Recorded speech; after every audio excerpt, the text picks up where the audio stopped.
What is up, everybody? Welcome to another episode of Limited Resources. This episode number 398. My name is Marshall. I'm one of your Limited Resources, and joining me on the line, it's Luis Scott-Vargas. Luis, how are you, sir? How goes? I'm doing well. New draft format out is always exciting. Also, shameless plug, the game I work on, Eternal, also has set 2 coming out. So I've been drafting 2 different new sets at the same time. So, oh, wow. So you've actually got a lot going on at the same. So this is a big deal, right? For Eternal, this is literally the second set ever for the game. Yeah, it's called Omens of the Past. The first set's the Empty Throne, and this is the digital card game that I work on during the days. And it is it's awesome to see it come out. Seeing things you work on get released is pretty sweet, as you well know, since you work on this and then release it. Yeah, that's really cool, though. I think that's, and I'm assuming, I don't know much about the games market like that, but I'm assuming that a lot of these games don't get to a second set. Is that accurate? Yeah, I mean, it depends on how, exactly what the budget is, exactly what the game studio set up like, and exactly kind of the backing you have. But I'm very happy with how things are going, and the second set coming out is a good sign for Eternal for sure. Oh, that's cool. That's really cool. Yeah, I've played a bit of Eternal myself. It's really fun. Did you know you can draft on it? That's you had me sold at that one when you told me you could draft. I was like, all right, I'm in. All right. So we've got our Hour of Devastation first impression show lined up for you today. I have had a chance to play the format actually quite a bit now, and our first impression shows have really experienced a strong level up since we've gotten the sets on Magic Online on Monday, because we just both dive in and are doing videos and doing drafts and doing sealed. Our first impressions are now like our first 15 draft impressions, not our first 2 drafts plus maybe the pre-release impressions. Right, exactly. Normally we would have done a couple of drafts. So that's great. We're going to get a chance to talk a lot about that, do multiple Crack-A-Packs today to get you kind of a feel for the format and how we're approaching it as well. This is where Crack-A-Pack really shines, is when the format's brand new, because, I mean, we understand you sit down to draft and it can be daunting. That's a lot of cards to look at. It's a lot of information to try to process. And then you're under this sort of clock of you need to make a decision. And so we think, doing the Crack-A-Packs will help you do that. So we got a couple of those lined up for you here. Before we get into all that, though, I want to mention our sponsor, ChannelFireball.com. They are the place to go on the internet for everything you need Magic related. That's right, anything. If you need singles, you need that one special card for your Canadian Highlander deck, they're going to have it there at Channel Fireball. If you're trying to fill out a standard deck or even just buy one, you can get it at Channel Fireball. If you need to get sealed product, you want to get Hour of Devastation and do some drafts with your friends. I did a draft at a friend's house at Adams a couple of days ago. And my goodness, we had 16 people there. 16! Yeah, it felt like it was a local card store or something. It was insane. So after you did the 16-person draft, did you play like Emperor? That is not how we did that. No. And I like how you just assume that we just sat in this massive circle opening. I hope I wheel this. Oh, wait. So yeah, if you need a sealed product, if you want to have people over to your place to do a draft, you're going to need to get a box of cards or something like that. You can get it at Channel Fireball. And of course, you're going to get awesome free content. Some of the best Magic players and content producers on the internet for Magic make their stuff at channelfireball.com, and it's free. You can go there right on the front page and find articles and videos and podcasts like this one right there any old time you want. So channelfireball.com, please do visit them. Also, the show is brought to you by you, the Patreon, and via the Patreon, which is really, it's a game changer, right? It's what has made Limited Resources able to be what it is today, is the support of people like you, the listener. And we really, really want to say thank you, and we appreciate it. It's easy. You can give $1 a show, right? If you feel like you've gotten $1 a show versus value and you want to give back, you can do that via the Patreon. It's a nice way to be able to do this rather than random donations are kind of weird. They're cool, but it's that's a kind of odd transaction to make. And Patreon just gives you this nice, clean interface. You get access to stuff that other people don't. Nothing insane, right? You don't get the show a week early or something, but you do get to see pictures of Luis lying on a hotel bed. Well, nobody else gets that. Not to chill for Patreon in general, because it actually doesn't apply as much to our show, since we do a show every week, rain or shine, whether there's a new format on Magic Online or not. Patreon, I think, is a great model because it gives incentive to content creators to regularly release content. So, I think that's incredible, especially for people who are on the fence or it's harder to make content. So again, this doesn't apply to us. We are going to make a show every week. The amount of people on the Patreon doesn't change that one way or another. Though I think we're close to the goal of making 2 shows a week. But don't say that, man. You'd kill me.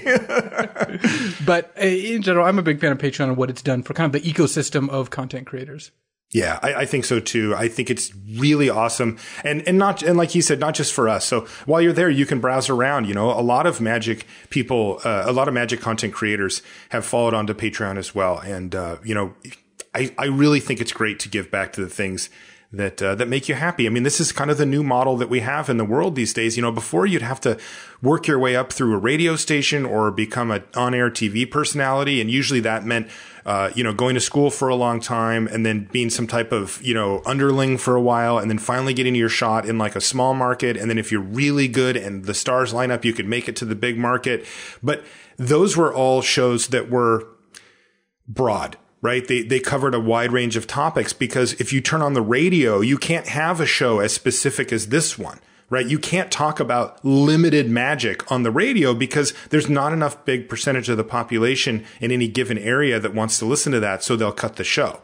But we've proven that there is an audience worldwide for this type of content. In fact, there's a rather large audience. If you saw our numbers for our downloads, 6 frags. Well, I was going to say during the set reviews specifically, they're insane. You know, it's a big amount of people.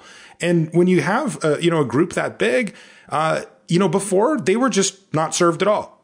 Just people that wanted to hear content about, you know, limited or about Magic or improving at Magic. They just didn't have anything. And thanks to things like the Patreon, you know, people like Luis and I are able to dedicate our time and our efforts into something like this to bring you the show you want. Anyway, I'll digress there. I could go on about this forever, but the Patreon, patreon.com/limited resources if you want to check that out. Okay. One of the things that you do get as a perk of being a patron is you get to ask questions for the question of the week. We've got one here from Gareth who says, "Hey guys, I know this thread is a little old, but I wanted to throw it out there." In fact, by the way, that does remind me, Gareth is right. I'll be updating the question of the week thread on there to refresh it for people that are patrons, so you can throw another question up there.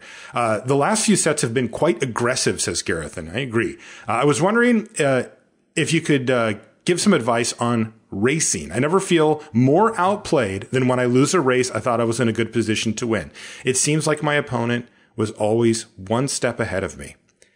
Definitely had that feeling before as well, Gareth. Luis, when it comes to racing, can you give us like a snapshot of the type of things that you're considering when it's decided, okay, well, we're in a damage race now. And by the way, that's what Gareth is referring to, right? A damage race in a game where, you know, it's both players trying to kill each other as fast as possible. That not all games of limited play out that way, but quite a few of them do. Do you have a sort of a bigger picture view on what you're looking for when you decide to race, and if you do, how you approach that?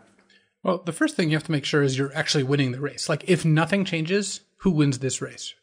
Because if you're losing and nothing's changing and you don't have much that will add to that, clearly you shouldn't be doing this, especially since your opponent likely will have something that will change the math. So you're taking that to the before the, so you're saying if you do decide to enter a race, it's because you have the tools that you think will help you win that race, not because, you know, your opponent picked a fight with you or whatever. Right. You have a 4-4 flyer and they have a 4-4, but you're at 8 and they're at 20. That race is not going to be favorable unless you have a bunch of stuff to do. And if you don't, then you just can't even start that race, right?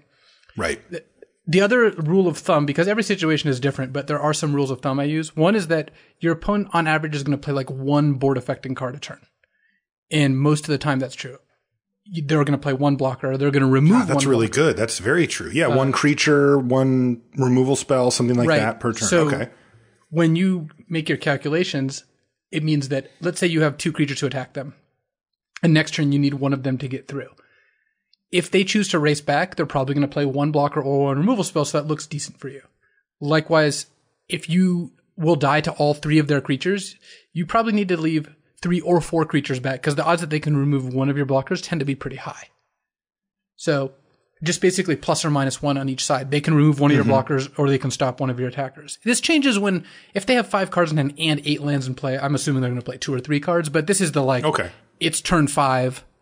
You know, what are they going to do? Or, well, if they have 1 card in their hand, then they probably aren't playing 2 relevant cards next turn unless they draw something. Right, right. And so you're adjusting that as you go for the conditions, but your baseline is about one thing per turn that gets to either put a blocker up, put another attacker up, or kill your guy. Okay. Exactly. So one of the heuristics I will use when deciding to race is if I have spells in my hand to let me affect two things a turn, like I have,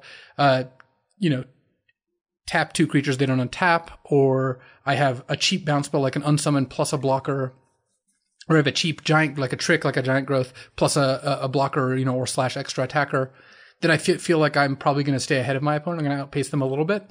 And if I'm only playing one thing a turn, I assume they're also going to match that. And so if anything, I'm disadvantaged because they might actually play two things a turn. They're more likely to play two than zero, depending on how they're behaving. So those are just some like brief examples, but that's good. That's really good stuff. That's just where I start.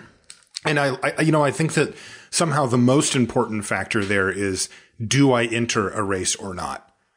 Because, tell me, how do you think about this, Luis? Because whenever I decide, okay, I'm going to race, so me and my opponent are both just not blocking, we're just going right past each other and we're just trying to get in as much damage as possible.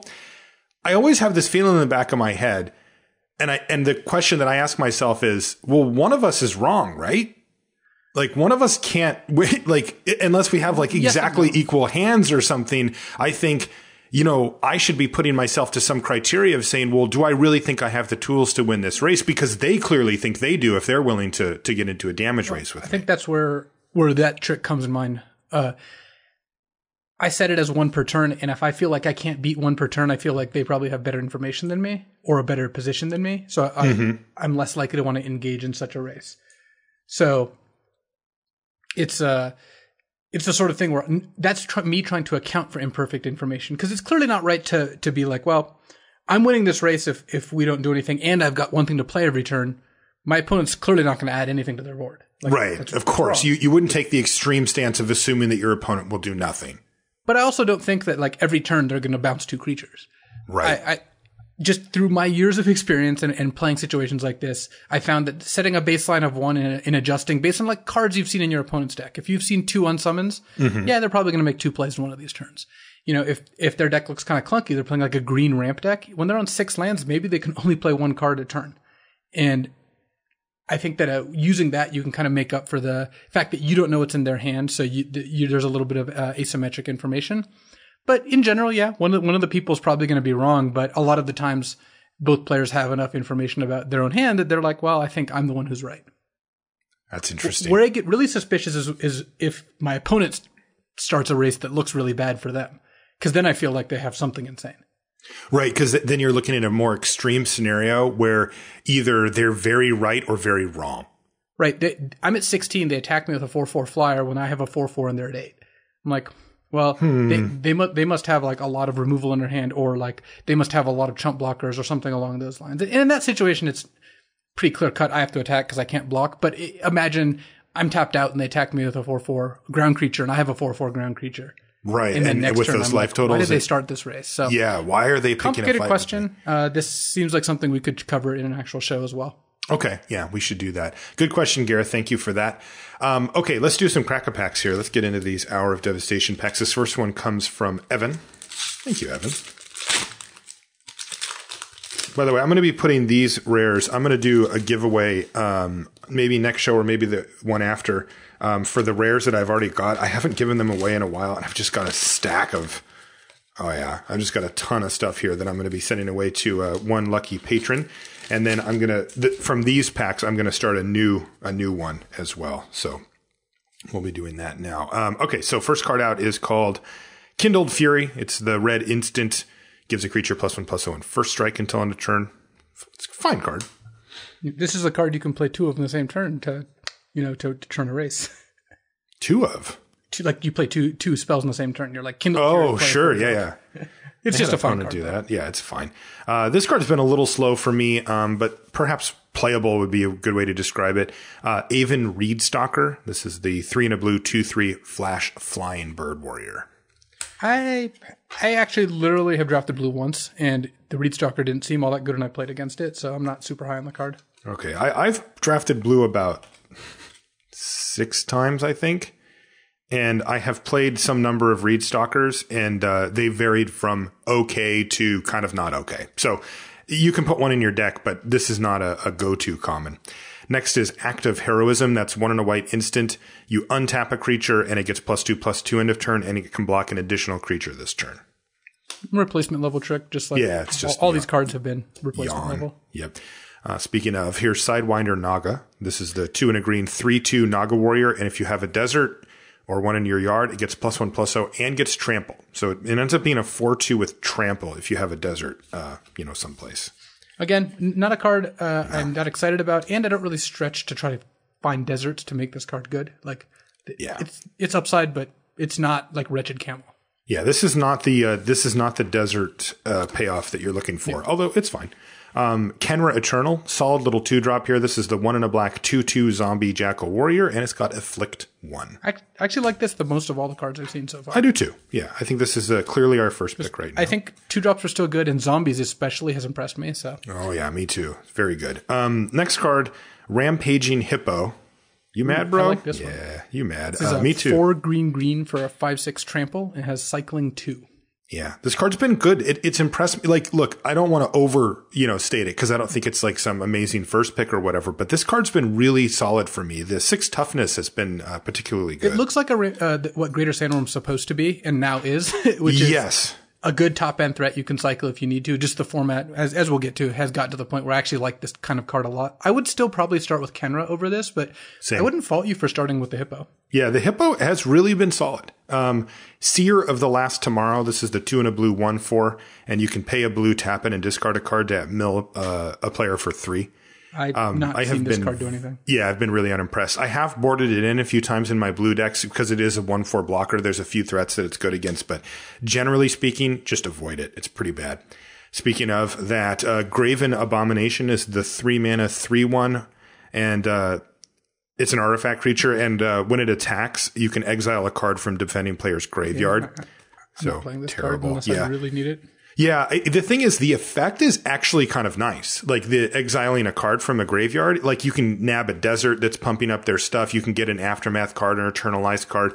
Like, there's actually some stuff that you would like to exile from a graveyard, but you get to attack once. And then they block it with their worst creature, and you trade your 3 mana creature for whatever the worst thing that they had was. Definitely not worth it. Another card that really has disappointed, I think, is Steadfast Sentinel. This is the 3 and a white 2/3 with Vigilance with Eternalized for 4 white. We didn't love it in the set review, and it has really just been super mediocre for me. For a card that has like stats on it and abilities and stuff, it's really just not on my radar. It'll end up in a deck occasionally, but I have not been happy with Steadfast Sentinel in general. No, same for me. Like, I'd rather play the Kenra Eternal, for example.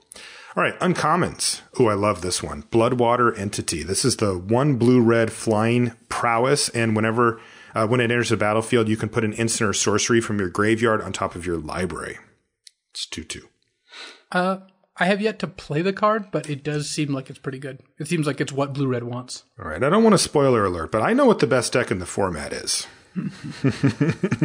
I've been doing exhaustive research on this deck, and Bloodwater Entity is 100% my first pick right now. Right. I'm windmilling it over. I would take it here too. It's not like any of these commons are impressing. Yeah. No, I know you would. All right, here's a Crypt of the Eternals.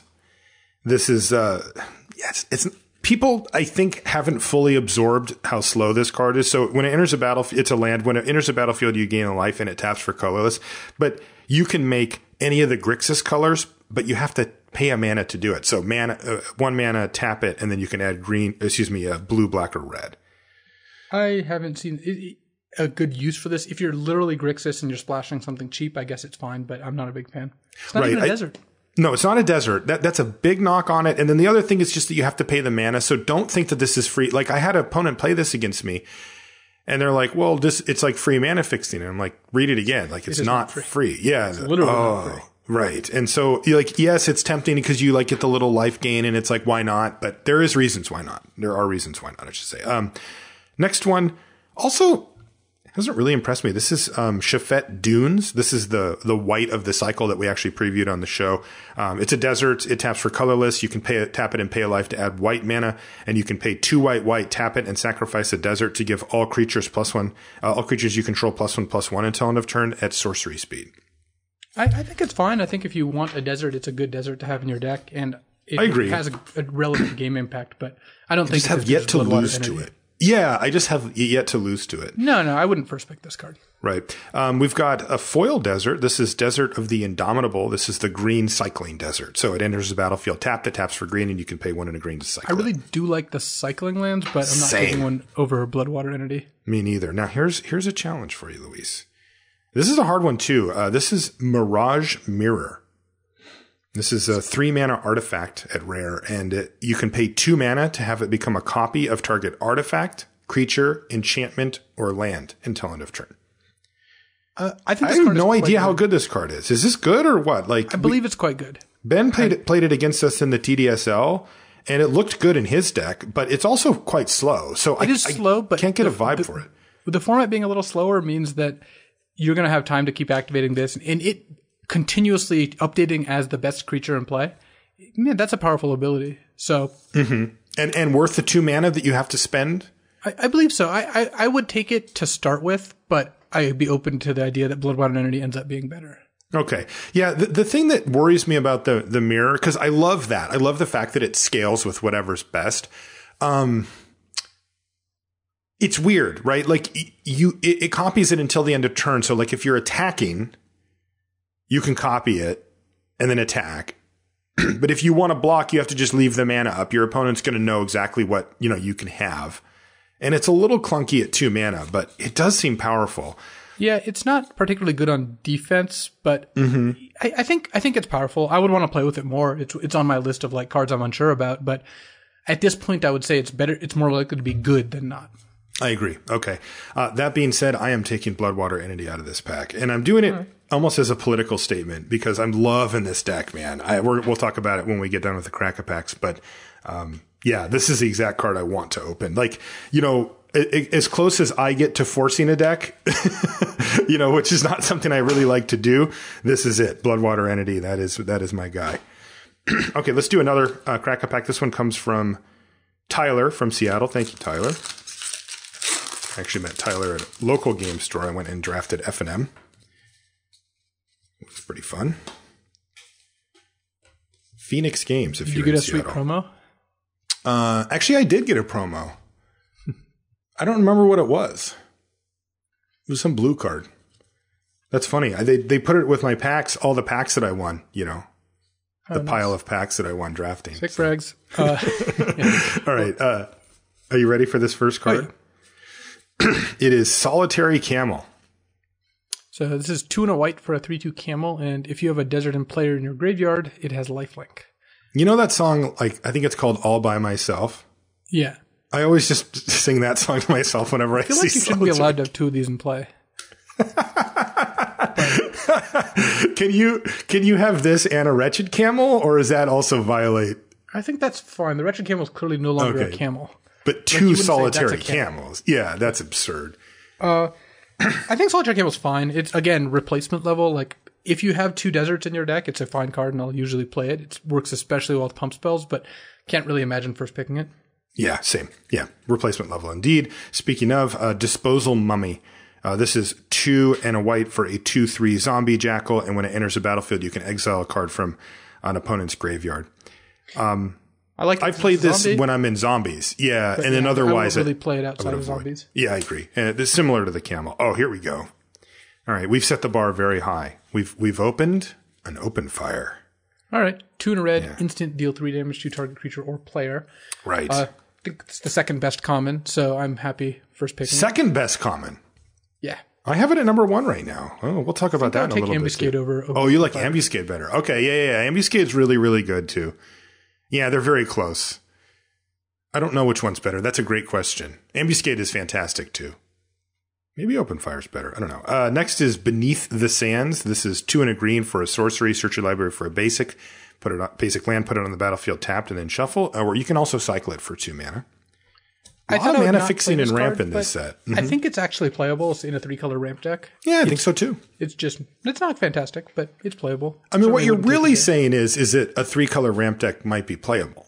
Yes, it's more than playable. I think those are actually good. Me too. Yeah. And it's been a little while since we've been able to say that, hasn't it? Oh, Grizzly Survivor. This card's been real bad. It's 2 and a black for a 2/3 Minotaur Warrior. And whenever you cycle or discard a card, it gets +2/+0 until end of turn. Yeah, I've been very unimpressed with this card. Same. Traveler's Amulet. 1 mana artifact. You can pay it 1 and sack it to go search for a basic land, put it in your hand. I play it if I'm in 3 colors. I do not play it if I'm in 2 colors, essentially. Yeah, I'm the same way.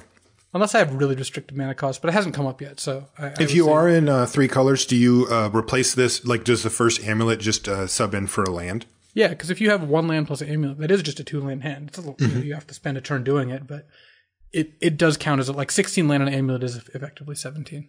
Right. I do the same. Survivor's Encampment. I've actually played a lot more of these than I thought I would. This is the... Yeah, go ahead. Desert that taps for a colorless, or you can tap it and tap a untapped creature you control, add 1 mana of any color to your mana pool. Yeah, better than I thought. I just need deserts more often than I thought. It's a desert is why this card is exactly. Good. It's a desert that can make colored mana, which is very relevantly make colored mana. If you have an 8 swamp or 9 swamp deck with like 6 plains in one of these, but you have a lot of black 2-drops, this is going to add white mana a lot of the times you need it to. Yeah, I like it. Gift of Strength is next. This is the 1 and a green instant. Creature gets +3/+3 and reach until end of turn. Playable, certainly not exciting. Yeah, it's the same as what you said, replacement level. Crash Through is next. The classic 25th card or whatever. Red, sorcery. Creatures you control gain trample until end of turn, and you draw a card. I haven't played this card yet. I don't anticipate playing it very often. No, I played it in one deck, and it was like, it's just, it just doesn't fit. Right? Like, it's just, you would always rather have an action spell in that spot. And it's only if you're short on playables that you'd run a Crash Through. And then you're fine. All right, this card's pretty good. None of these are even close to open fire, but Oketra's Avenger has been impressive. It's 1 and a white for a 3/1 human warrior.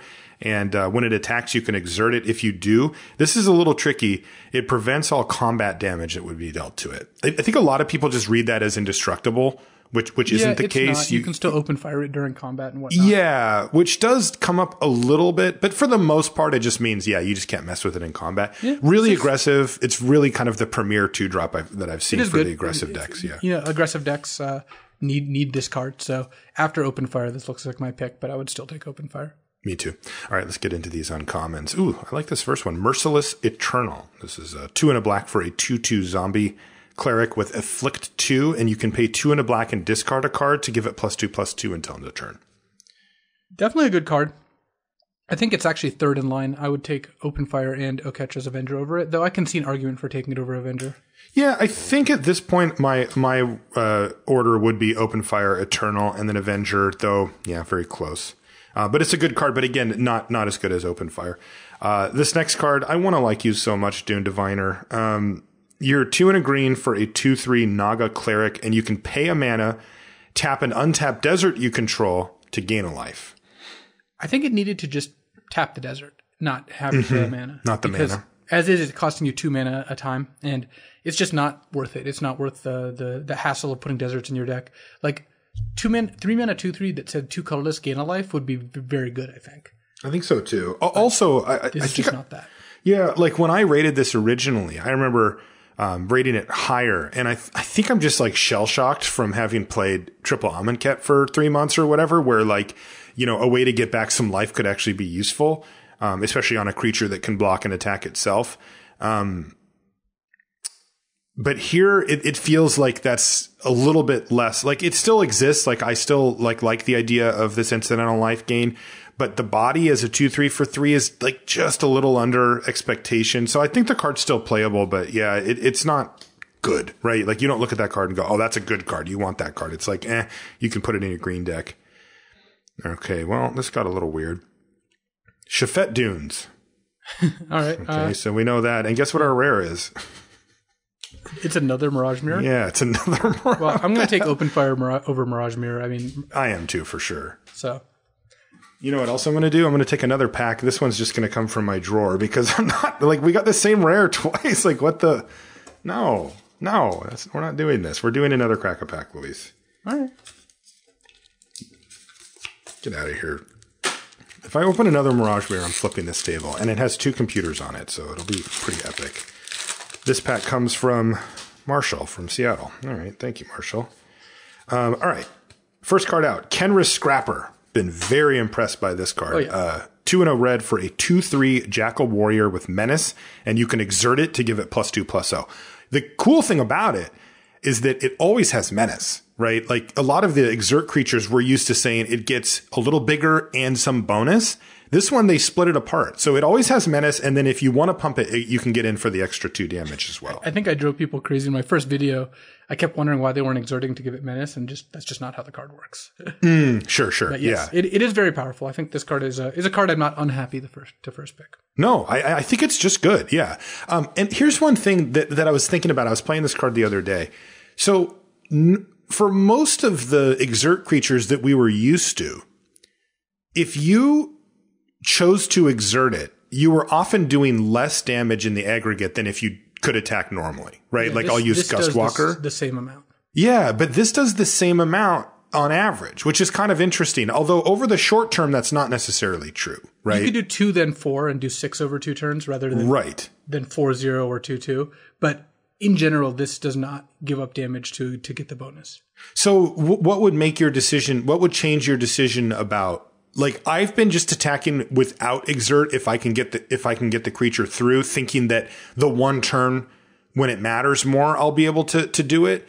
But like, is there any like? Does it even matter? I mean, and like, matters. It's that's generally correct. But if you think that it's not going to be able to get through next turn, sometimes you'd rather just get the 4 in guaranteed. Right. Yeah. And of course, and if you're going to block, if you need to block at some point, that's of course. But yeah, in general, I think that the baseline for this is just attack with it, and then only exert if you need it to, like, if they have a 4/4 they can block with alongside some other creature. Yeah, I think this is a very highly rated common, really good card.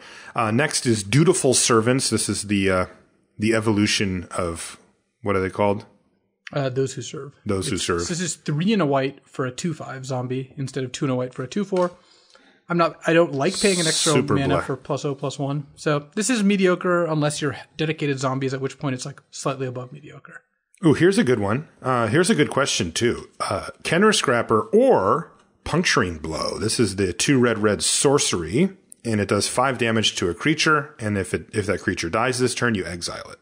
I would take Puncturing Blow right now, but I can see changing that. I would too, but Scrapper is in the conversation in my mind. Proven Combatant is next. This is the 1 mana, the blue 1/1, and it has internalized for 4 blue. Been pretty meh. Yeah, I think it's playable, but I don't think it's great. I agree. Yeah, I think like if you have it in your deck, it's not like an embarrassing card, but I haven't really felt myself being like, oh, how many Proven Combatants can I get? All right, this next card's solid too. This is a good pack. Harrier Naga. This is a 2 and a green for a 3/3, and no text, but a fine card. I think that it's worse than Kenris Scrapper and not something, or Puncturing Blow, and I'm not something I'm really looking to first pick. I found that my green decks don't actually want this card as often as I thought it would. Really? I've been jamming it in all the green decks. I'll play as many as I can get. I think it's playable, but if I'm drafting a green ramp deck, I'm not going out of my way for these compared to the ramp cards. Okay. Yeah, we'll talk about that too. Lurching Rot Beast. This one's going to lurch right out of the frame here. It's 3 and a black for a 4/2 zombie beast with cycling black. I actually think this card is better than it looks. Not that it looks good or is great, but it is better than it looks because it is a zombie, and a 1 mana cycler plus a 4-power creature is actually decent. So I don't know. I still think it's just a trap. Like all those things are true, and when I play it, I'm just like, this card's terrible. I've not had that experience. I've played it and had it been fine. Okay. I haven't played it outside of a zombie deck, though. Like, you want it to be triggering your zombie abilities and go with unconventional tactics. I wouldn't just put it in a black-green deck and be like, yeah, this is great. Yeah. Okay. Fair enough. We disagree on that one. Granitic Titan. You're talking about payoffs for the ramp deck. Yeah, what does this one do, and do you 4 like red for 5/4 menace with cycling 2. Okay. And it's a fine card. It's not as good as the Hippo. I'd rather just have the extra toughness, but it's playable. Yeah, I think this is a lot worse than the Hippo. Yeah, I'm not excited about this card. Right. It's super filler. Yeah. Next is Desert of the Indomitable. That's the green cycling desert we talked about a little bit ago. Fine card, but again, these 3 cards I have, the Harrier Naga, the Puncturing Blow, and the Kenris Scrapper are the much better ones. Seer of the Last Tomorrow. This is that mill 1/4 guy. Again, we don't like him. Graven Abomination. That's the 3/1 that we don't like either. And that brings us to our uncommons. And got some nice ones. Here's Quarry Beetle. You called it Primeval Titan. Yeah, this is the uncommon Primeval Titan. It's 4 to green for 4/5. And when it enters the battlefield, you can play a land from your graveyard. Mm-hmm. Or put a land into play from your graveyard. I've thought this card is fine. I haven't really gone out of my way for it. No, I think it's good. Yeah, it's like a solid card. It does kind of exactly what you'd expect. If you need a 5-drop, this one will be just fine. You can make sure you cycle a desert ahead of it if you are planning on doing that. Just try to get some value, though. But it's not as good as the red card specifically, and I think maybe the Harrier Naga might just be better than it as well. Oh, good. Oh, goody. We opened a card I really wanted to talk about anyway, so we'll just do it here. Torment of Scarabs. Yeah, so we gave this card an F in our set review. Mm-hmm. I do think it's better than that, but I also still don't think it's great. Okay, so this is the 3 and a black enchantment or a curse. You enchant a player, your opponent specifically, and at the beginning of that player's upkeep, they face this decision, and there's 3 cards in the set that make you make this decision. You can either lose 3 life, discard a card, or sacrifice a non-land permanent. Basically, go ahead. What's your take on it? It's a hasted 3-power creature that can't get killed by removal and can't be blocked, but they can choose to discard a card or sacrifice a non-land permanent in order to prevent the damage. And it can't block. And it can't block is the crucial part. So right. Basically, this card is going to look pretty good in games where you're doing well. It's going to be very, very bad in games where you're behind or you're getting attacked. And you can't count on it to force through the last bits of damage. In like a tight race, your opponent can just start throwing away cards, whether in play or in their hand to prevent this. But if you go 2-drop, 3-drop, and you play this, like it does add up. It really does. And this is one of those type of cards that can put your opponent in a position where they cannot win. And it feels very powerful when you do that. Where like if their board state has been whittled down and they're at like 6 and they're top decking, they don't have any cards in hand, they just can't do anything, right? Like they play a creature, they have to sack it. If they don't play a creature, they can discard the card, but you get to just kill them with your creatures. Yeah, the problem I have with it is the games where you play this and they're at 18 and they just like pay 3 life, pay 3 life, but you skipped your turn 4. Or you just skip, your turn 6 or whatever the turn it is you play it. So, and I've seen both of these, by the way. I've been on the bad end of Torment of Scarabs where my opponent played it. I started paying life, but then like they had a powerful spell to back it up, a Grind to Dust, and to kill my 2 best threats. I'm like, okay, I've already paid 6 life into this thing. I'm going to pay another 6 life because it was a scenario like you described. I was at 18 or whatever. And then they had like a good blocker and another removal spell. Now that's a lot to ask, but in that case, the Torment of Scarabs did actually end up winning them the game. By that same token, I've also had a turn where I played a 2-drop, a 3-drop, and a 4-drop, and my opponent played like a 2-drop and then missed their turn and then played Torment of Scarabs. And I destroyed them. Like it did stone nothing. Like it was just completely like it was the big, like once they played that card, I knew I was winning. Like they're just like Torment of Scarabs. Like, oh, thank God I win. It's just like, it was such a blank. Your opponent just skipped their turn 4. Yeah, a big turn. A really important turn in Limited is turn 4. That's a lot of mana and a chance to, put out a big blocker, destroy a creature, put out another attacker, whatever it is. So very, the way Ryan used to describe these cards are strikeout home run type cards, where they can be the best card in your deck or do the most important thing in the game, but they also can do nothing. Right. And part of our philosophy on limited resources, especially because we are talking to a general audience of players of a lot of different skill levels who are looking to improve. One of the best ways you can improve at limited, if you're still learning, is to play cards in your deck that actually do something to the board. We call that cabs theory or a cabs type deck, a card that affect the board state. And, Torment of Scarabs is a classic it does not fit into that paradigm. Now, the truth is that this card, Torment of Scarabs, does affect the game in a positive way in certain decks and in certain scenarios that other cards wouldn't be able to. And that does give it some level of power and it makes it worth looking at. So that's kind of where you start to transition away from, okay, I'm a newer player. I play a lot of cards in my deck that don't do anything and I need to stop doing that. But then you don't want to, I've never been an advocate for only playing cards that affect the board state. That's not the best way to win. That's not the absolute best way to win at limited. That's just, I'm trying to clean up the 15 or 20% that people give away by playing way too many cards like this in their deck. The other thing I want to mention about cards like Torment of Scarabs is that the further behind you are, the more they punish you. An example of that would be something like, let's say you mulligan to 5, right? That happens, right? Sometimes you just look, you have a 1-lander, you mulligan it, and you look at your 6 and there's no land. Okay, I'll go to 5. And those games are very demanding on your deck because you're usually going to be under a lot of pressure and things are going to have to go very right for you to win the game. And when you put cards like Torment of Scarabs in your deck, that these get amplified. The bad half of a Torment of Scarabs gets amplified huge when you're way behind or when you've mulliganed a lot, because now if you draw this card, you just can't win. I mean, you can't mulligan, you can't have effectively mulligan to 4, which is what this is in many of those scenarios. And expect to win the game. So you have to try to take a holistic view where you remember all of those things and not just the time when you played Torment of Scarabs and it won you the game in a spot where most cards wouldn't have. No, I think that this is going to end up being a card that will send a lot of false positives. Yes. Yeah, that's a good way to put it. Yeah. When it's good, it's going to be really good. And you have to look at both sides, though, because there definitely is room for this card to be a playable card without it being either of those two things. So the way I like to look at it is to build around it. Yeah. To try to make this, a card that most of my cards affect the board or do something more meaningful. And I like to just be very picky about the cards that don't. Card draw spells often make the cut, that type of thing.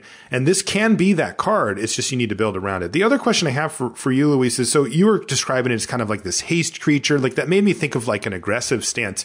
Do you think that there's merit to playing this in a control deck? No, absolutely not. You wouldn't build around it like that? I don't think so. I mean, you could try it, but my guess is the idea not being be as good as just. Okay. I want my finisher to be a rampaging hippo that can also block. I see. Right. Because the blocking aspect is so big. Because, the idea being, look, if you have a bunch of good blockers and good removal and you play this, the longer the game goes, the better it is for you. Like, sure, for the first 5 turns, they can just do stuff that doesn't matter. But for the next turns, it starts to really catch up to you, right? Like you've discarded cards, your life total starts getting low, and, the vice sort of tightens on the game. But you really do need to be able to sit there behind this thing for turn after turn after turn after turn. Like it's going to take a while to actually get the job done. But you're off it, huh? You wouldn't do that? I think that's the problem with the card. Okay. Next one is Inferno Jet. This card's been pretty impressive, too. It's 5 and a red for a sorcery. It does 6 damage to an opponent, and you can cycle it for 2 mana. I have liked this card. I will generally play it definitely in all my aggro decks. Also, I think it's actually fine in mid-range, too. I do, too. I just think it's a really good card. Them for 6, and all of a sudden... It's so much. Like, it's so weird when you get to that early to middle part of the game and you have an Inferno Jet in your hand because you're just playing a different game than your opponent is. Yeah. Right? You're like, I got to get you to 14. Your opponent's like, I got to get you from 20 to 0. It just, I don't know. It just spots you that much damage. And then, I've complained about this enough, so I won't go into it. But, these conditional cards that normally make a tough decision about whether you should put them in your deck and what type of deck they go in. Well, Inferno Jet just lets you off the hook by giving it cycling too. So in the scenarios where you're behind or it's not going to work, you could cycle it away. I like it. I think it's really good. I hate that I like it, but I really like it. I think it's really good. All right. Our rare is Resilient Kenra. This is 1 and a green for a 2/2. And when it enters the battlefield, you can have target creature get +X until end of turn where X is its power. And you can eternalize it for 4 green. I am a pretty big fan of this card. I just think it's a solid card in basically any deck, even a control deck, just because it's just intrinsically powerful. Mm-hmm. So I'm happy enough starting with this. I'm trying to decide what I would take out of this pack. It's tempting just to take the rare because the Resilient Kenra, like you said, is flexible, powerful. It's very good. It's certainly better than Harry or Naga. I will be honest. You talked so long about Torn Scarabs. I have no idea what else is in the pack, but I would take Resilient Kenra. Dude, I wanted to talk about it. We're here to talk about Magic cards, right? No, I think it's fine. I think you can tease me about it, but I've been waiting all week to talk to you about this card. I think that discussion was good, and I think that card is probably very different than what our current evaluation is. Like one way or another, we're probably wrong about it. But right. I honestly don't remember what other cards were in the pack now. Yeah, and the truth is we're so good at this that we're wrong so not often. All right, fine. Maybe I'm not quite accurate on that. But no, but the Torment is a card that like really is difficult to gauge. And I think we were off on it. That's why I wanted to talk about it. So the other cards were Puncturing Blow, Kenra Scrapper, and then I've got Inferno Jet, and there's the Harrier Naga as well.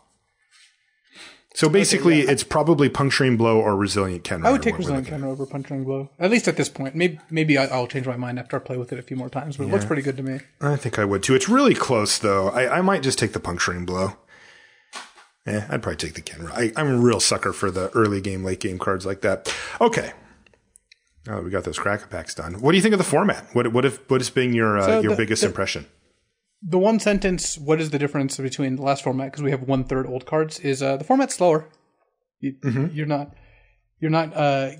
dying on turn 5 as often. You're not behind if you don't have a 1-drop. Sometimes you're not even behind if you don't have a 2-drop.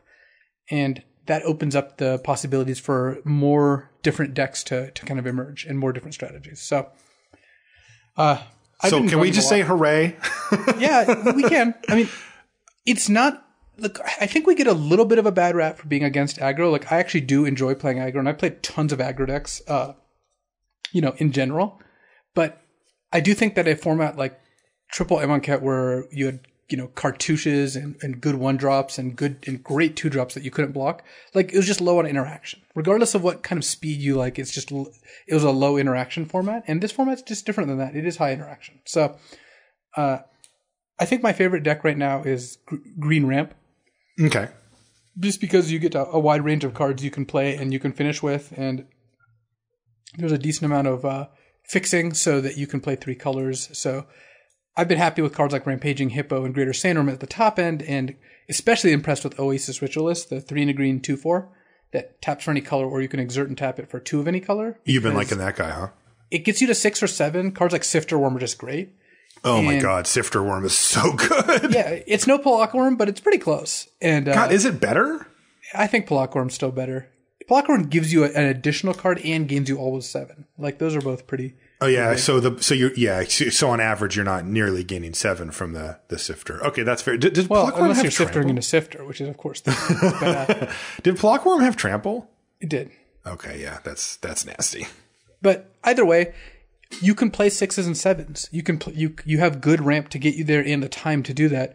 And I have enjoyed playing that deck, and I think the deck is good. I think that it is legit good. You can splash with Manalith or Traveler's Amulet if you want. Oasis Ritualist also helps with that. And I think that like Gift of Paradise from Amonkhet is just like a great card now. So overall, that's been the deck I've liked the most, but there's a lot of different stuff going on. I know what deck you like the most. Why don't you tell us about that? Okay, so my favorite deck, and I think like it's my front runner right now for best deck in the format, though of course that could change, is Blue-Red. So we both liked Blue-Red a lot in Amonkhet, but recognized that it was hard for it to make it come together because it ended up being so focused on those key kind of like uncommon payoff cards, the Enigma Drakes and the Warfire Javelineers and stuff, that, if you didn't have those, you were kind of just spinning your wheels and not really doing a lot.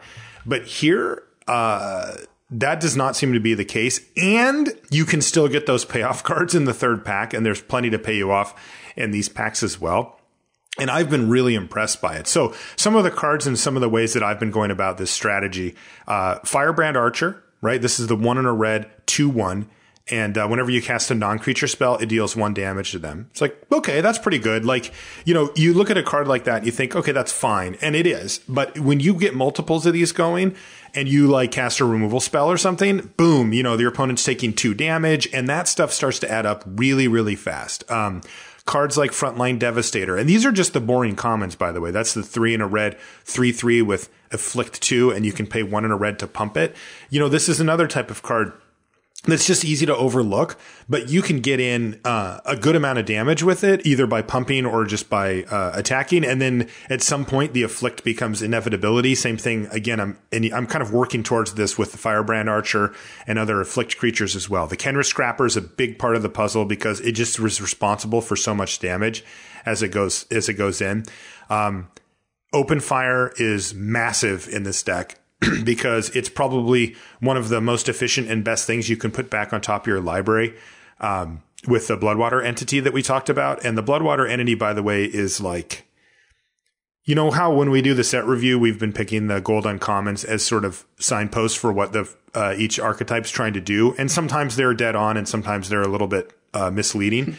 This is exactly what this deck is. This is just this deck in one card, right? It's the whole entire deck. Like, this is exactly what this deck does. And, you know, you're getting a prowess flyer to chip in for damage or get in big chunks. And then, like I mentioned, you know, you're getting these burn spells. I mean, I've been open firing people's face. Like, way more than I ever thought I would. You know, normally that it's very, you know, only you're doing that if you're going to win. And here I'm just like, open fire you. You take one from my Firebrand Archer. My, you know, my prowess guy gets pumped. I attack you. And then I'm like, play this, Bloodwater entity and then put the open fire back on top, go. And my opponent's just like, wow, like I was at 12. Now I'm at 6 or 7 and I'm taking 6 next turn and they still have this stupid, you know, what the Firebrand Archer sitting there, and I have to kill that now too.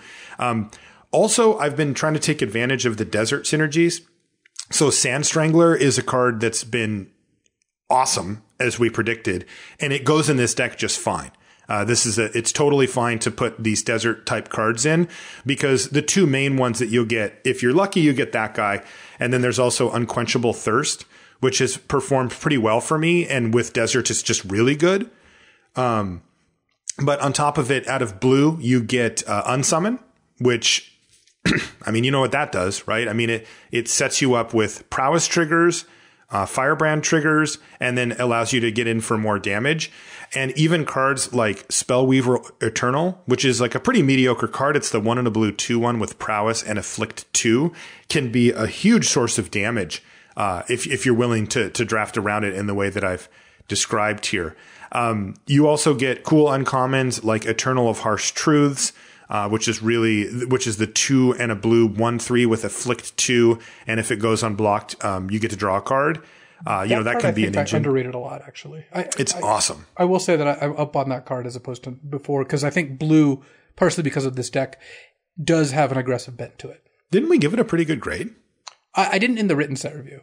I see. But I talked to you. I also have this weird dissonance because I'll do the written set reviews for ChannelFireball.com, the best place to find strategy on the internet. Wow, company man. Not just magic strategy, just any strategy, no matter what you're trying to do. If you're trying to win a ground war, it's the perfect place to go.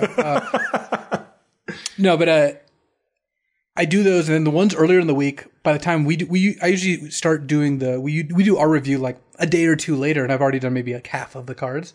And then I correct you and tell you the real grades.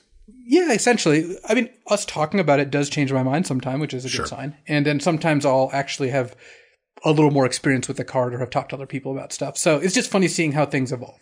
Yeah, for sure. And I'm a big fan of the card. And again, it fits the deck perfectly because if it goes unblocked, you get in for a damage and you draw a card, you know, which is going to give you a great long-term advantage on the game.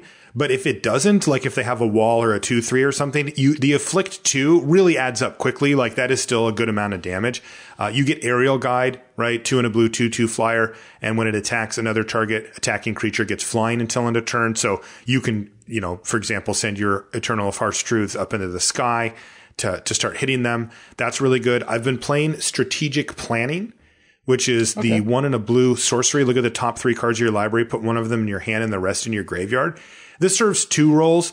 1 or maybe 3. 1, its base function. It just gets you the good cards out of your library. So it just sort of sifts you right through. 2, if you are doing the desert sub theme, which comes up pretty often, again, for the mainly for those 2 cards I mentioned, you can put put one of them into your graveyard because the extra cards go in. And that's a really easy way to just get your, desert things going. And then 3, it triggers all of your stuff, right? The stuff that I mentioned before, it triggers prowess and it triggers the Firebrand Archer. And it's a pretty low impact card, meaning that like it's 2 mana, so it's not cheap, but it's not expensive, but it replaces itself and it gets your card quality better and you're generating all these additional advantages. And while each of them is small, they end up adding up pretty big. Same can be said for Tragic Lesson, which is the 2 and a blue instant, draw 2 cards, then discard a card unless you return a land to your hand. Same thing. You know, it's a little more expensive, but you get the instant speed on it, and it triggers all of your stuff once again. And then, of course, there's Blur of Blades, which is another card that fits into this strategy, though I don't run infinite of these. I'll run the first one or two, but I'll board in the other ones. It's 1 and a red instant. It puts a -1/-1 counter on a creature, and it does 2 damage to that creature's controller. So as you can see, the damage is just adding up, right? You play that thing, Firebrand Archer pings them, you get a prowess trigger, they take 2 damage from the Blur of Blades, and maybe they lose their guy, or their guy can't block anymore. And all of this adds up to a strategy where you're doing enough damage over the course of a game that they die. I mean, they just do. And, you can use finishers like Gilded Ceradon to sort of round out the desert stuff. That's the 4/4 for 4 and a red that when it attacks, if you control a desert, you can make a creature not block. Very powerful. If you got the desert going, it's really, really good. And then we also talked about Inferno Jet, which is the 5 and a red that does 6 damage to a player. I mean, that is just a complete game ender in this type of deck. So, and then on top of all this, you get the really good payoffs still in the last pack. So you get your Enigma Drakes, you get your Warfire Javelineers, and then your Magma Sprays. Counter good here? Is which one? The 1/3 prowess from Amonkhet. I have not put it in the deck. I had one in one of them or whatever, and it was okay. But I've been having a lot of success with this deck on Magic Online, and I haven't been forcing it, but I haven't been not forcing it, if that makes sense. Like, I've been definitely unabashedly looking to draft it, though. I mean, if it's just not there, I'm not going to, force it through. But I have been like keeping my eye out for it more. And I went like win a draft, go 2-1, and then win a draft. And I'm like, okay, this is pretty good. And then I drafted it at a local draft too and did well. So I think this card has legs. And then there's, a bunch of other good cards that you can play. Supreme Will, Sinuous Striker, Ominous Sphinx is a good finisher in the deck. Just a lot of cards like that you can play. Oh, and I got to play my first Riddle form in the deck as well. That card seems playable. Yeah, I don't like it as a card in general. It's the 1 and a blue enchantment, and whenever you cast a non-creature spell, it becomes a 3/3 flyer, and you can pay 2 and a blue to scry one. But I was thinking I got to try it out in this deck because it's just like if you play it on turn 2, like I can play a non-creature spell like most turns for the rest of the game, and that seems good, especially in a deck that is trying to kind of beat down. And it was okay. I boarded it out on the draw against a pretty assertive player, like a not hyper aggressive deck, but a good curve out style deck. I just thought it would be too slow, but I brought it back in on the play and it was fine. I don't know if it's like a critical piece, but it's fine. Anyway, this deck's awesome. You should draft it, Luis. You'll love it. Yeah, I'm looking forward to doing so. Another deck which is pretty simple but has been very good, I think, for both of us is Black White Zombies. Definitely. It's the same as Amonkhet. Yeah, a bunch of zombies. It is. That literally is it. The one card I want to call out is Unconventional Tactics, the 2 and a white uncommon that gives a creature +3/+3 and flying. It's a sorcery until end of turn. Whenever you play a zombie or a zombie entered a battlefield under your control, you can pay a white to bring it back from your graveyard. I think this card is a great finisher in this deck. I agree. We nailed it, by the way. We hate these type of cards, and we still picked it off as a good finisher in the set review. I'm so proud of us. Yeah, we're great. Basically, you can get them to 10, and then 2 shots from this kills them because you're giving a 2/2 flying, or sometimes a Lurching Rot Beast flying. So I would take, if I saw Unconventional Tactics, if I had like 2 black cards and saw a third pick Tactics, I'll often just take it. And okay, you really want to. This is a card that you view as a straight up finisher in the deck. It's a straight up great finisher, and it marks you into zombies, which is nice because you don't want to pass this and then end up being zombies as much. Also, getting it 4th or 5th is a good sign. And what that means too is that in Amonkhet, you'll get Binding Mummy's 6th or 7th pick because you're the only person drafting zombies, and because aggro is less prevalent, then the other white decks aren't as much randomly taking 2-drops. So I thought Black White Zombies is very good. Mummy Paramount and Marauding Bone Slasher at common are pretty strong. And then Unconventional Tactics. And also a Cursed Horde and Unraveling Mummy, which are more obvious, but still just 3 good uncommon payoffs, 2 good commons. And Kenner Eternal too. Yeah, Kenner Eternal is just a good filler card. Yeah, to me, that's just a solid zombie. Yeah, also Wretched Camel has been very good in the deck. It has actually. Have you found that Wretched Camel's better than it looked at first? Well, I thought it looked great. So. Okay. So has it held up for you then? Basically, that's like the next point is that the Deserts Matter cards I think are pretty good. Me too. I think Wretched Camel is very good. I think Solitary Camel's decent. Sidewinder Naga is just whatever. Sand Strangler's very good. And part of the reason these are good is that you can pick up and should often want deserts in your deck because the cycling deserts are very good. You want 2 in every deck if you can get them. I think they're better than most mid-pick commons. And it's worth playing a colorless land to enable 2 Wretched Camels. So in general, I've been pretty high on deserts. Like I like drafting Deserts Matter cards because it has a pretty low footprint on your deck and a pretty high reward. Yeah, and like you said, it actually has a 1-2 punch where you're drafting the deserts that you would play without the desert payoffs anyway, the cycling deserts. It's just a bonus. Yeah. So I agree. I take them 5th, 6th. I've been taking deserts, like if there's nothing great. I don't mind even like 3rd or 4th picking deserts out of weak packs. Yeah.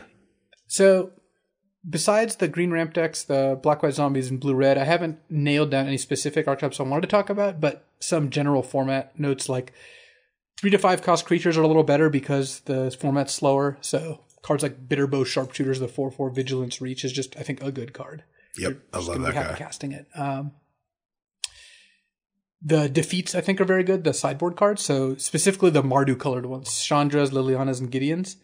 And I've liked siding them in and have found them to be quite effective. So I'll take those fairly high. Like they're kind of like deserts where I'll take them over mid-pick playables just because they act as, A's out of the sideboard. Chandra's Defeat is an A if your opponent has like half red creatures. Right. So you can still draft aggro. It's just a little worse, but that doesn't mean aggro. Like white aggro is still good, red aggro is still good. Zombies is an aggro deck, so don't think you're never going to get attacked. But you can also cast mid-range cards now too, which was a difference. For sure. River Hopo is exactly what I thought. Hoopu. It is great. Luis, I have a confession. Yeah? You haven't drafted one yet? I haven't had one. Well, I've had one. It's been great. It's the only time I drafted blue, actually. It was a sweet blue-green ramp deck. I want to play that card so bad. It's like every time I see it, I don't know when I'm supposed to take it. Like, I'm not supposed to first pick it, am I? You can first pick it, but it's a gold card, which makes it a little worse. In general, if I have like 3 green cards and I see this 4th, I'm probably going to take it. Because I think ramp is good. And I also think that green ramp can often splash between, like I said, the Manolith, Traveler's Amulet, Oasis Ritualist. Like, splashing Hopo is not bad. I want one. One day I will play a River I like Ambuscade as the best common over Open Fire, but I wouldn't fault you for taking Open Fire. So okay. I just think that like green has a lot of good creatures. Its creatures are resilient, so you're going to end up with one and play a lot, and it's going to be a 3-mana removal spell with slight upside that can kill like bigger things. I think Open Fire would have been the pick if they were both in Amonkhet, but here I'm fine taking the slightly more expensive card. Yeah, and the going to the face thing. How do you reconcile that? It's more valuable in aggro decks. It's valuable in all decks because it will happen. I just think Ambuscade, just the fact that it can kill 4/4s and 5/5s gives it the nod for me. Okay, yeah, that's fair. And that can often lead to more damage, than the 3 anyway. I have high hopes for this format.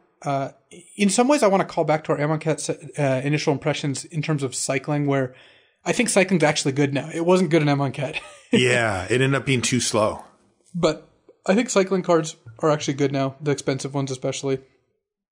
And I think we're going to see a lot more brews, a lot more like 3-color decks. I think if you open Nicole Bolas, for example, you should probably take him. And you can draft a good Grixis deck. Free at last. I love that. I love hearing you say that, man. I mean, I'm excited. We'll see. I think we got things pretty off in our initial impressions for Amonkhet, so the same could be true here, but I'm more confident here. Also, I think that just looking at the cards points you in that direction. So. It does. Look, the thing that you need to look for and that we didn't look for on Amonkhet were exert creatures, right? Like if you just brought up a list of all the creatures that had exert, you're like, is it good? And is it aggressive? And you would have been like, yes, yes, yes, yes, yes, yes, yes, yes, yes, no, yes, yes. It's just like there's so many of them were good cards and aggressive that, it really shaped that format. When you do that here, it's not the case. There's a couple of good ones. It's not that, the 3/1 and the 2/3 that we talked about are both good cards that happen to have exert that's combat based, but many of them don't. They're not combat based. And there's also just not as many. So big difference, huge difference in the format. I'm thinking and hoping. Have you had a chance to play with the gods? So the gods are all incredibly stupid. These are the glory bringers we can complain about, except they're mythic at least. So that part is, I think, a step up. But look, I understand that you're going to print gods as like, giant mythic rares. And it's not fun to get your mythic rare killed. But why does this have to come back? Why? Like, it's just... it's so brutal. I'm assuming that's a nod to Constructed, right? Yeah, also just like the whole god indestructibility / resilience aspect. Yeah. But I mean, I think like the Scarab God is good and constructed, for example. Like imagine Unlimited. Like it's just the first time that someone used the Scarab God to bring back the Vizier that blinks things, the white one, the Vizier of Deferment. Yeah. Like, oh yeah, okay, yeah, sure. Sure. You got it, buddy. Yeah. Yeah, like slow clap, concede. Yeah. So yeah. I'm excited. I am very much looking forward to this format. We were also talking, and this is also a heads up to listeners, that we have started digging into sealed because we want to get the sealed episode out earlier this time. Right. Earlier in the set's life cycle so people can get a little bit more. So I don't want to guarantee, well, we won't do it next week because I guess next week's the Pro Tour. But yes. But I think we're going to aim for like 2 weeks just so people know that okay. Seems like a pretty good. Yeah, good we've had a lot of people ask, we always have people ask for the sealed episode. We know it's an important piece, but the timing of it, like you mentioned, is something that we're trying to be more sensitive to, because we know that when the PPTQs start, and when the RPTQs and stuff come up, that you need to know that stuff ahead of that. And if we bring it out after that, it's less useful for you. And, when we think about how to frame the show and how to do things, we want to make it as useful for you as possible. That's the whole point of the show. So we're going to try to do that one sooner, like we said. I do want to give a shout out to MJ Darkest Mage on Twitch. Michael Jacob, he's the one who I always talk to about sealed, and he streams tons of sealed. So if you're looking for sealed, I think that's a good place to check it out. Alrighty.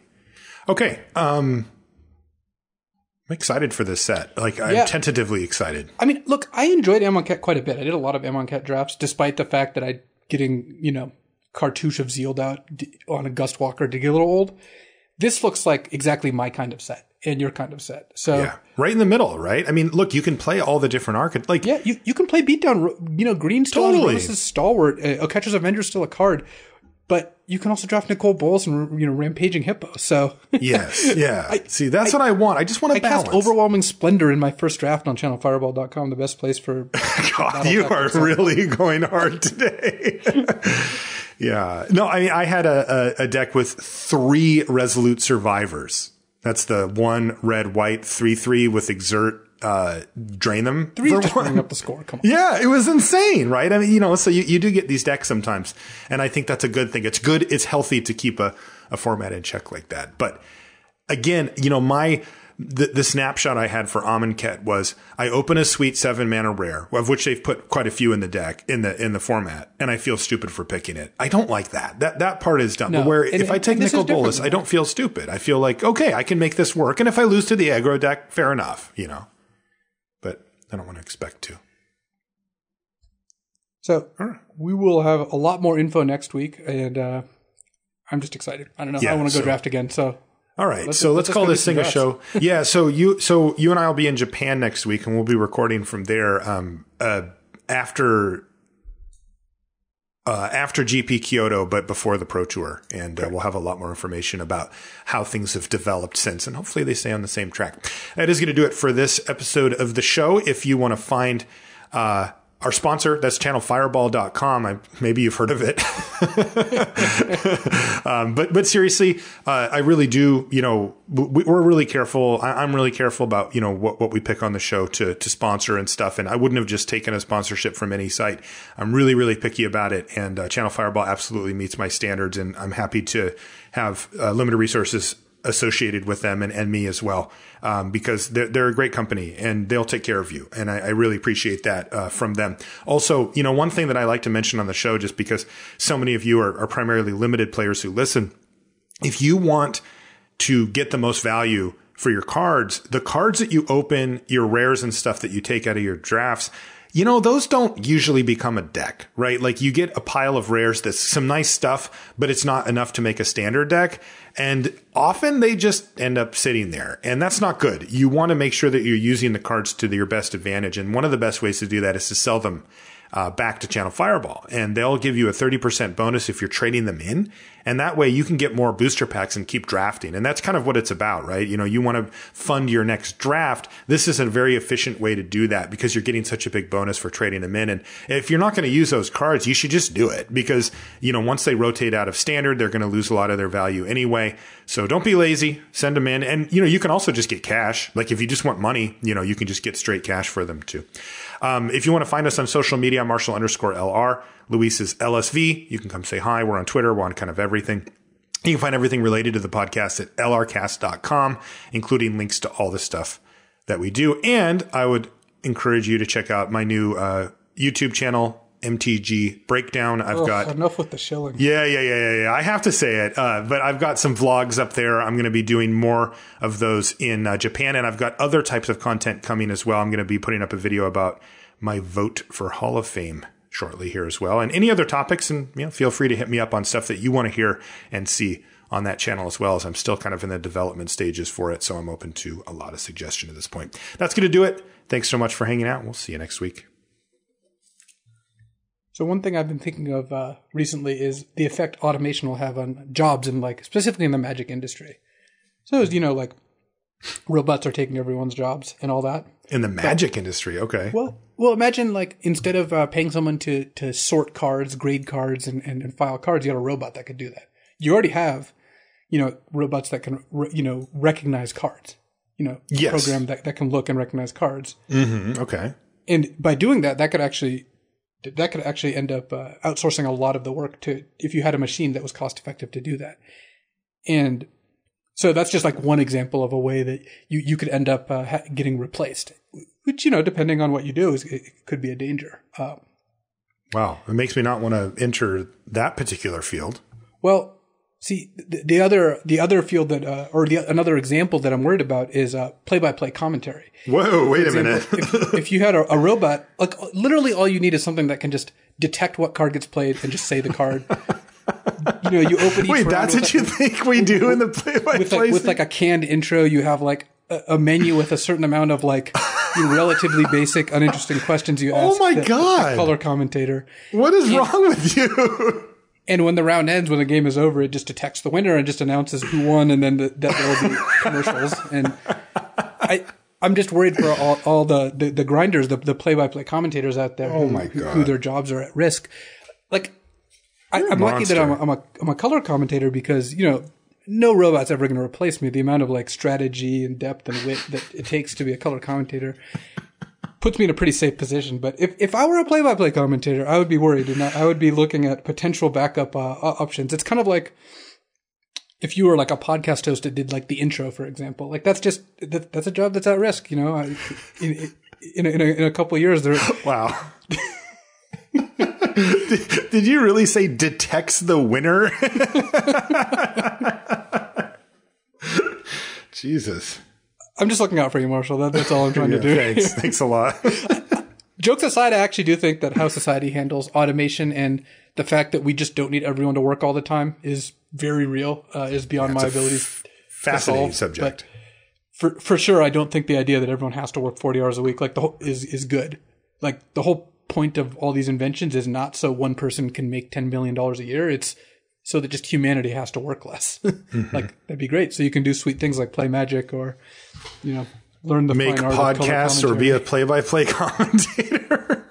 Well, learning how to be a play-by-play commentator does not take that much time in my experience. Whatever. You're done. I'm kicking you off. All right. We'll call it here. The robot has detected a winner.